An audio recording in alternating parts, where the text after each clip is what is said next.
Ladies and gentlemen, boys and girls, creatures of all denominations, I would like to welcome one and all of you to the hour that stretches, chamber number 3, verse 2. We are into our 3rd year of operation, and all of you are why. Please give a big hand for the very hardworking staff of the Hawthorne Theater, of which I am a member. Please be nice to these people I have to work with them every week. And tip them well. And please give yourselves a hand for keeping live spoken word alive in Portland.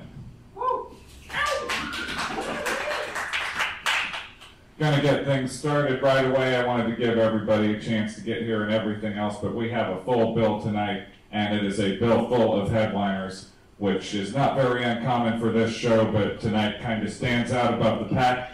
Slater is the world's most flammable writer. His new book, I Will Rot Without You, comes out February 8th through his friend and mine, John Skip's Fungasm Press, which is an imprint of Eraserhead Press, also here in town, and also not a dud in the lot. Please check him out. His lovely handler and wife, Lisa Lestrange, is a bizarro personality, model, muse, vodka enthusiast, and assistant to the editor at Living Dead magazine. Here to perform, I believe, 2 works tonight. Gonna zip my lip and let them do their thing. Slater and Lisa Lestrange, ladies and gentlemen. Please welcome them back to the hour that stretches. Yeah, you did it now. It was smooth.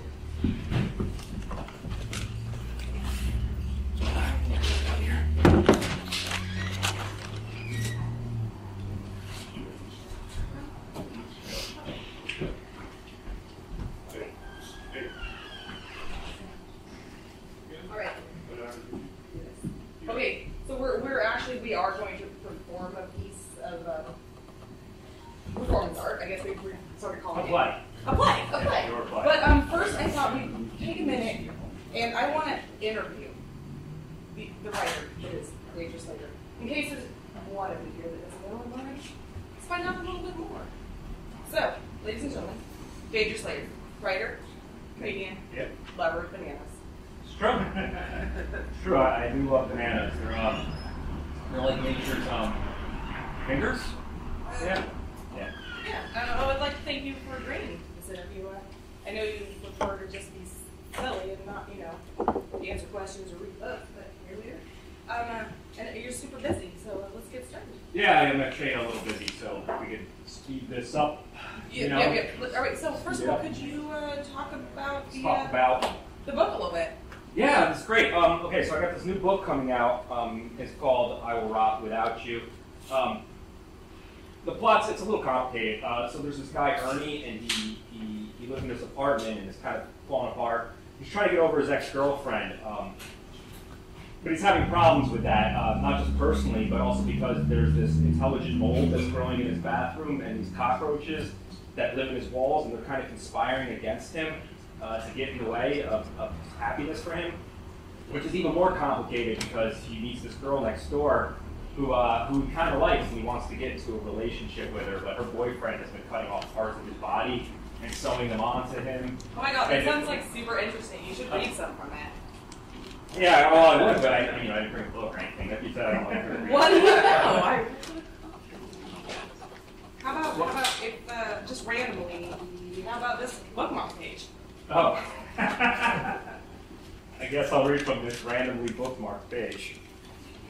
Alright, so this is going to be a short little chapter right in the middle. It's called Symptoms and Cures. It's named the chapter. And it's basically Ernie and his neighbor Dee at her house trying to figure out what's wrong with him. His body's falling apart. I shuffle back into the living room and plop down on Dee's couch, which looks like my couch, which also coincidentally looks like the couch that was on the cover of that Slutty Couches magazine the clerk at the bodega was looking at. I wonder how many different types of couches there are in the world. I wonder if the world really needs that many different types of couches. A glass of tissue water sits on the coffee table in front of me. I reach over and take a sip. The techno flavors of industrial runoff dance on my taste buds like teenagers in love. Dee comes bounding into the room with her laptop and sits down at the opposite end of the sofa. She clicks a few buttons and looks up at me. All right, I'm on WebMD, she says. So what exactly is wrong with you here? I'm falling apart, I reply. I can see that. You got that skeleton hand thing going on there. She motions to my right hand, deprived of all flesh. I wiggle my fingers for her. Yeah, but it doesn't hurt, I say. And your one eye is looking kind of weird. It fell out yesterday after I accidentally tore off my eyelid, I tell her. I managed to smosh it back in place, though. You smoshed it? Yeah. Can you see out of it, she asks. Well, no, I reply.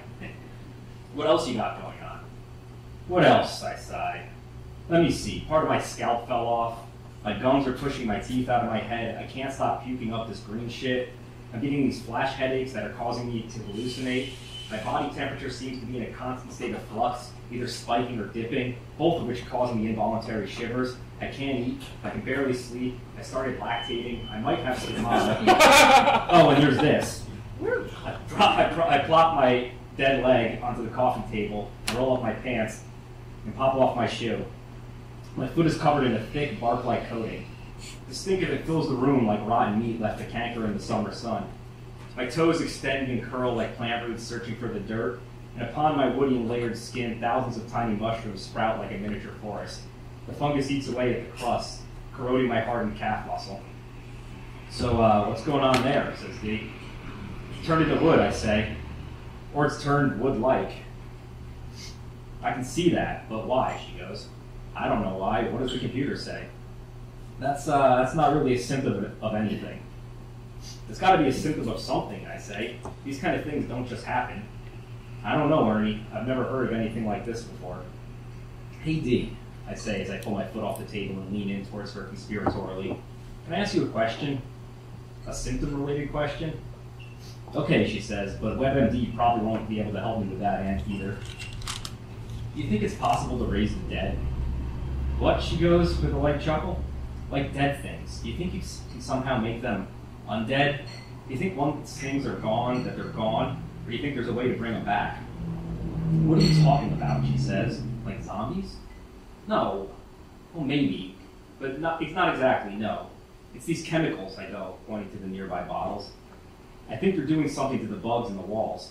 They, like, mix with this weird mold that's growing in my sink and made one of the roaches come back from the dead. I think he's like their leader now or something. He's smarter than the rest of them. He just came to me in your bathroom, made me eat some more of the fungus. I don't know what they're planning, but whatever it is, it seems to be directed specifically towards me. Dee interlocks her fingers and raises them to her mouth. Her auburn eyebrows arch like Gothic buttresses as she thinks. For a moment, she's silent. Then that perplexed look dissolves from her face and is replaced by the friendly smile she regularly wears. Okay, she says. Okay, I echo. Okay, she nods. So you're being targeted by reanimated bugs who want something from you. That's established. So what do we do about it? Well, I start. Shit. I don't know. I guess I was kind of expecting you not to believe me. Well, yeah, it kind of sounds like bullshit, and judging from the physical state of you, I assume you're under some kind of mental duress as well. But regardless, we're in this together, Ernie, she says with a smile. We're neighbors, after all. The foot sewn onto the top of her head reaches down and scratches her forehead. I look up at it. Do you think your boyfriend is going to be cool with that? I ask.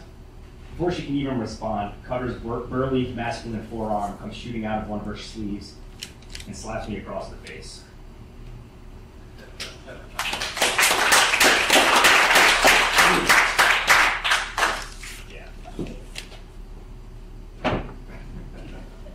So, I couldn't help but notice that a lot of your stories really sort of body wars and you've written about mutating fingers, rotting flesh, and possibly obese fast food employees. Do you think this is, because you're from New Jersey?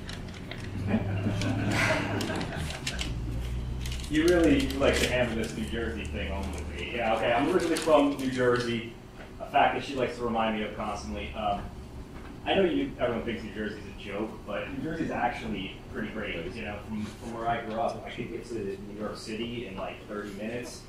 If I wanted to go to the beach, it only took about 30, 40 minutes to get there. If I wanted to go skiing, to go the other direction, that takes about 30 minutes. If I wanted to go camping, that only takes about 30 minutes. 30 minutes from it? Yes, 30 minutes from everywhere.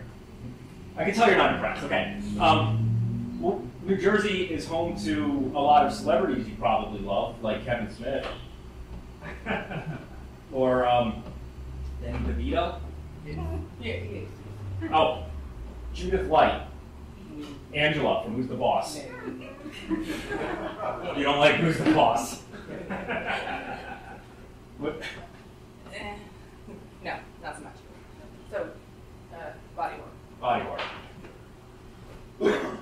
What? You have no reason you fix it. No. Oh. I don't know. Okay. So, alright. I'm going on fantastic. So, New Jersey's great. New Jersey's great, yes. New Jersey's great. But you still packed up everything you own and moved like 3,000 miles away to live with a girl that you barely knew, like, for a year. And, like, barely spent any time with. So, how's it going? It's going great, Lisa. But I would prefer if this interview was about the work and not about our personal life or you coming and making fun of New Jersey and stuff. I just want to talk about the work. I want it to be about, the writing. Yeah. Is it too much? Is it too much? Can we concentrate on the writing? No, we can concentrate on the writing. That's fine. Thank you. But, like, things are going good, do you think? Yeah. Yes, things are going. Oh, I think things are great too. Like, but honestly, okay. So there's so many things I enjoy about us living together now. Me too. I mean, the way the way you pace around the house when you get an idea, watching you make beautiful words, having an extra set of hands around the house to help with chores. Love having that extra car. But you're right. I did say I'd keep things professional, and I'd like to ask you a real question. Thank you. Yes. Maddie, my daughter and I, we both went, why don't you like mangoes? What's wrong with you?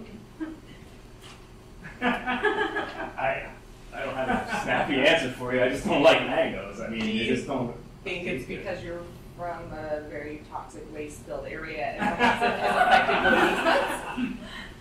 Okay, fucking hot, Lisa, alright? Everybody, I'm not from Oregon, okay? I'm from New Jersey. We all get it. Okay. So, I have a real question. Yes. Yes, alright, let's do it. So, I even wrote this down, for real wrote it down. Thank you. Why do you continue to start loads of laundry? Acting all, you make dinner and I'll do the laundry, baby. And then 2 days laundry, 2 days later, the laundry's still in the dryer. Can you explain this to me? Do you think that's how the laundry's done? Alright,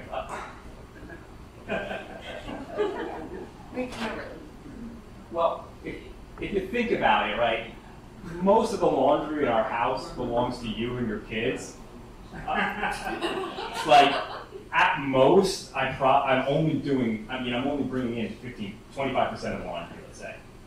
I'm one of 4 people, right?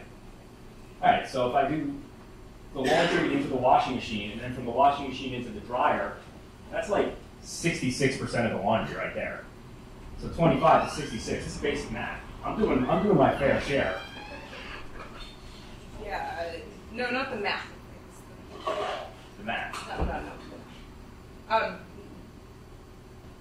So you writers don't do manual labor. Just tell me, what is it though? Just from start to finish. Could you just is it? What? Wait. So. No, explain. No. Yes, I did 66% of the laundry. You're not happy with 66%. Not.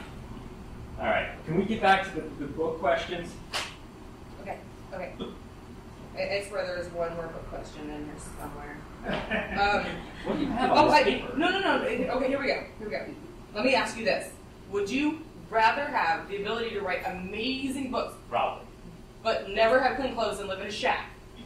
Or live in a mansion with clean laundry all the time, just fold and put away, but not write books? Okay, so I spend a lot of time working on my writing, yes, but I don't know why you think I would be making enough money to help us get to a mansion if I wasn't doing this. I mean, I work in a liquor store like 3 days a week. I don't really make all that much money. So. Okay. It's not really much. Okay. Job My skills. point. All right. I'm sorry. We did it. My point is, could you just once in a while unload, a load of laundry, just once in a while?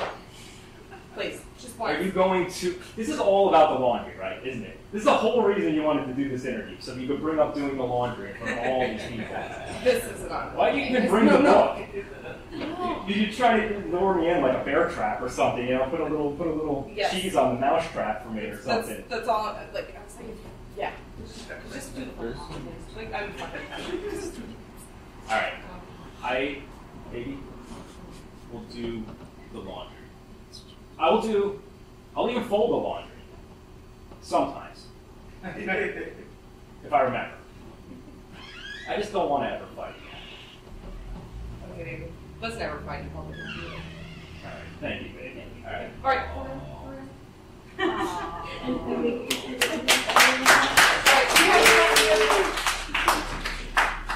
All right, so that was silly, but we actually wrote something to. It's not fair. This isn't silly at all. We'll be working on here. We wrote a play for you guys. It'll take us a second to get set up.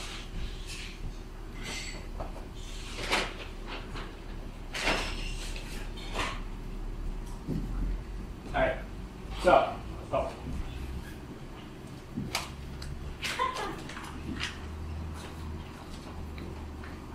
Right. This is a little play we wrote. It's called The World's Greatest Stuntman, starring Really, Really Evil Knievel.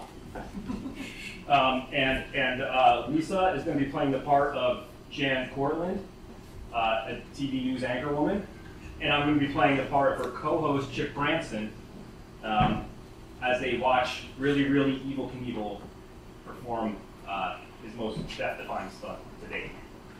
All right?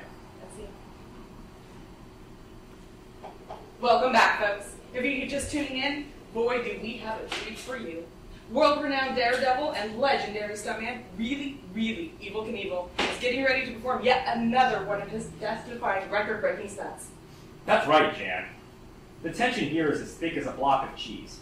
Perhaps even thicker than that, like 2 blocks. Yes, it is. Dare I say, 3 blocks of cheese? Yeah, the tension's pretty thick. As thick as 4 blocks of cheese, even? There is almost 5 blocks of cheese worth of tension here tonight at Newark Liberty International Airport. As many of you already know, Really, Really Evil Knievel is no stranger to the spotlight. Son of the famous stuntman, Evil Knievel, Really, Really Evil was basically genetically engineered to laugh at death.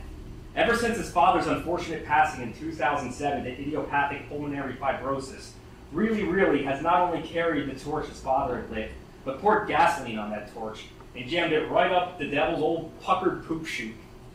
And tonight, in front of this audience, in what looks and smells a little bit like a homeless camp, Really, Really Evil Knievel will be doing an attempted, unheard-of feat of courage and endurance.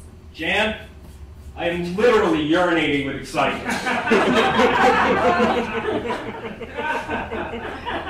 Well, that horrific uproar could only mean one thing. Really, Really is ready to jump. Thank God, Jan. This is crazy. I didn't even think my body could hold this much pain. I need to go to a hospital. And there he goes. Okay, I think I got my bladder under control. Thank you for the concern. Oh, I wasn't concerned. So, why don't you explain to everybody what's going on right here? Well, as you can clearly see, Chip, Really, Really Evil Knievel has leapt from a plane. Now it says here on my paper that he doesn't even have a parachute. That is correct. Really, Really will be free-falling 30,000 feet until he reaches what is known as the terminal velocity. So when you say terminal velocity, are you referring to the maximum speed in which an object can fall once the sun drag of force and buoyancy equals the downward force of gravity? Or are you referring to the 1994 action film starring Natasha Kinski and Charlie Sheen? Oh, absolutely. The latter, Chip. So why this movie and not any other works from Charlie Sheen's fantastic filmography, like Hot Shots or The Arrival? Yeah, I haven't seen that movie in years. Remember when he grew that beard in The Arrival? That kid had those legs that went the other way? That's a spoiler, by the way. Man, that movie was fucking cool. Oh, it was, you know? But Chip, it wasn't as cool as The Chase.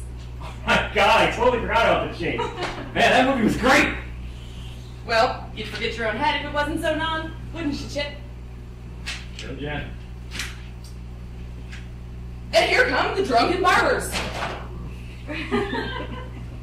Wow. My, those barbers are vicious. It's Well, like a pack of piranhas up there. It's no surprise, Chip. In preparation for tonight's event, these barbers were fed a steady diet of beef jerky, peach schnapps, and locked in a small enclosure for where they were subjected to months of psychological and physical torture. Oh, sorry. Reduced to their basest and most violent states, the weight and pain of existence itself has transformed them into the frenzied, bloodthirsty horde that is attacking our hero as we speak. Now, in all fairness, Jan, you talk about the pain of existence itself, but I think it's important to note that sometimes pain can be pleasure. Oh, that's not the case here, Chip. No, I know. I'm just saying that, at least for me, pain and pleasure are not necessarily in opposition to each other. Okay.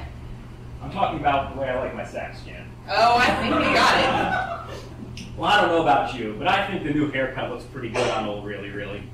Of course, any haircut would look good on Really Really Evil Knievel. The man is a national treasure. And by national treasure, I'm of course referring to the 2004 adventure heist blockbuster starring Nicolas Cage as cryptologist Benjamin Franklin Gates. So now, what exactly is he doing? Well, it appears that he's using DVDs of the films that we just mentioned to dismember those barbers. Oh, so grisly humanity. This truly is a dark day for employees and shareholders of Supercuts alike. The barbers are dead, and Really, Really Evil Knievel prevails once again. I wonder if any of those poor bastards had families. Are you kidding? Like, who cares? Think of the ratings, Chip. My God, what's he doing now? Is that a snake around his neck? It's a rope. I think I know my animals, Jan. I'm not exactly quite sure what he's doing. Are you serious? Because it's pretty obvious to me. Jan, he's clearly performing a vigorous bout of autoerotic asphyxiation for our arousal and amusement. You see, Jan, autoerotic asphyxiation is a form of self-gratification that involves cutting off the air supply to the brain right at the point of climax. It heightens the orgasm. I suppose, as a legal disclaimer, we should mention don't try this at home. Yes, for all you Boy Scouts out there, please note that most knots are not meant for masturbation. And for good reason. Have you ever tried jerking off using a bowline hitch? It does not work. Oh no! Here comes the money shot, Chip!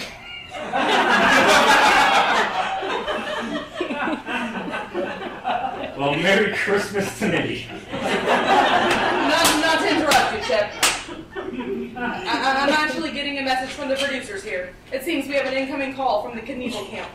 We're going to patch him through now. Ladies and gentlemen, Really, Really Evil Knievel stunt coordinator and personal assistant, Bo Longfellow is on the line. Bo, can you hear me? Jen, is that you, Jen? Good evening, Bo. It's actually mid-afternoon about now. Well, it's evening in England, so... No, it's not. It's actually the middle of the night in English. Well, it's evening in the middle of the Atlantic Ocean, okay, you fucking sock puppet. All right. No need to use the SP word on me. Okay, so Bo, why don't you tell us a little bit more about Really Really's inspiration for tonight's event? How did he conceive it? Well, do you recall a few years back when Really Really's career was just getting started and we won the New Jersey Homeowners Association's annual kitten eating contest? Remember, I have an unpaid bar tab of upwards of $30,000, and I still can't seem to forget it. Right, well, Really Really had eaten more kittens that day than any one human being ever thought possible. And it got us thinking, what other things are there out there to do? Not puppies, Chip. We were thinking more along the lines of getting away from eating cute little animals alive. Oh, like a stunt dive from an airplane. Exactly. A leap of faith, to be more precise. He's plummeting as we speak with no protection. Nothing to slow him down or break his fall. And not only that, but really has and will have to perform a series of physical and psychological challenges if he hopes to survive the plunge. speaking of that, and I don't mean to cut you off again, Bo, but even though you smell like a foot and all, I mean, but really, really Evil Knievel is moving into the next phase of his stunt. Well, it's been really good talking to you, Jan. I just get so lonely sometimes. It's nice to be able to...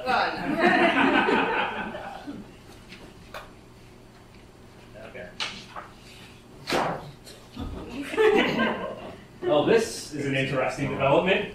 Indeed it is, Chip. If I'm not mistaken, it would appear that the old man strapped to that gurney up there is suffering from acute appendicitis, and from the look of him, he's about to burst. Well, Jan, I don't know if you should be referencing to a potentially deadly condition like appendicitis is acute, but nevertheless, am I correct in assuming really, really Evil Knievel is going to perform surgery on that man as they both fall? Yes, you are correct. Now, doesn't this type of surgery usually take hours? Yes, ordinarily you would be correct, but as you can plainly see, the patient has already been prepped and shaven. Yes, the patient's beard does look fantastic, but does really, really even know how to do this type of procedure? No. Really, really Evil Knievel has no medical training whatsoever. I guess that explains why he's using a cucumber instead of a scalpel. Although that's probably the best vegetable turned makeshift medical device that I've ever seen. Cucumbers are a fruit, Chip. Yeah, okay. I'm not lying to you. Yeah, okay, I got you. Would you knock it off? Okay, Jen. No, I'm seriously gonna wipe a booger in your face next time you're asleep. And the surgery was a success! I guess those douchebags over at Operation Smile could learn a thing or two tonight. And it looks like he's taking his cucumber and throwing it into the audience.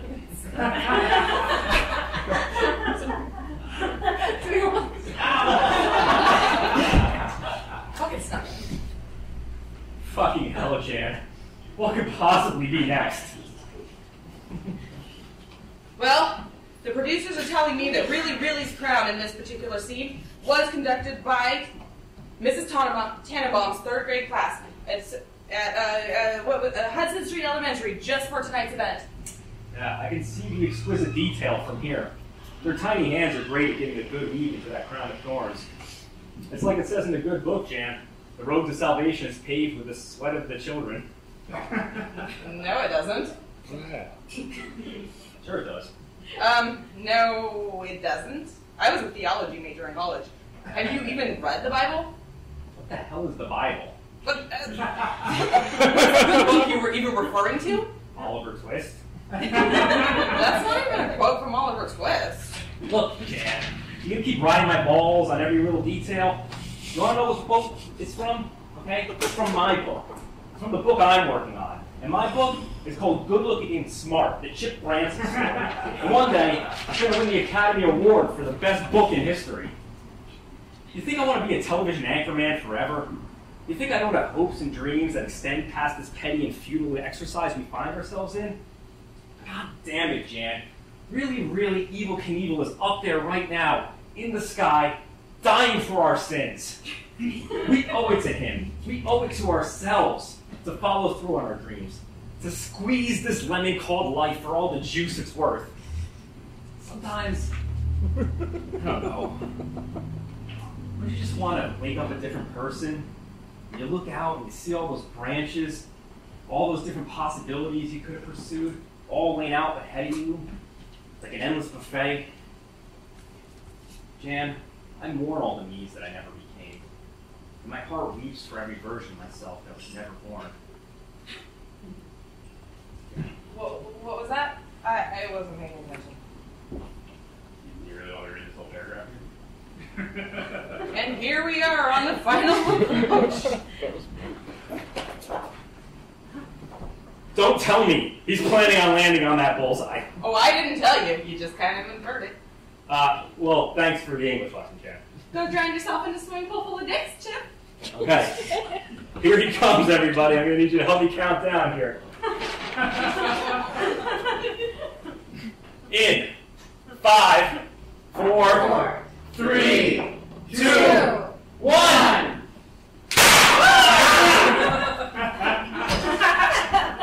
He did it! He fucking did it! This is humanity's greatest moment! did see it with my eyes, Jan, and I still don't believe it.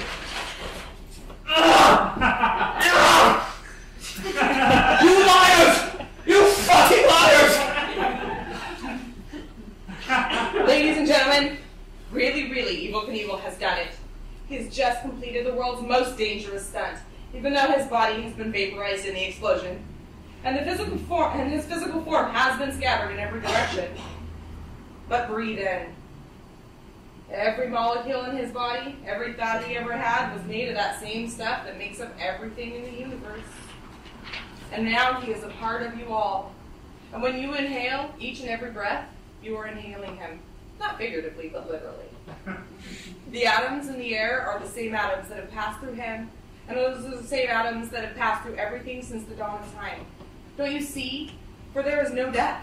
Really has conquered it. There is only the infinite, in which we are all strung together like flies in a spider's web. It's beautiful. It's overwhelming. It's the most important revelation to ever befall mankind.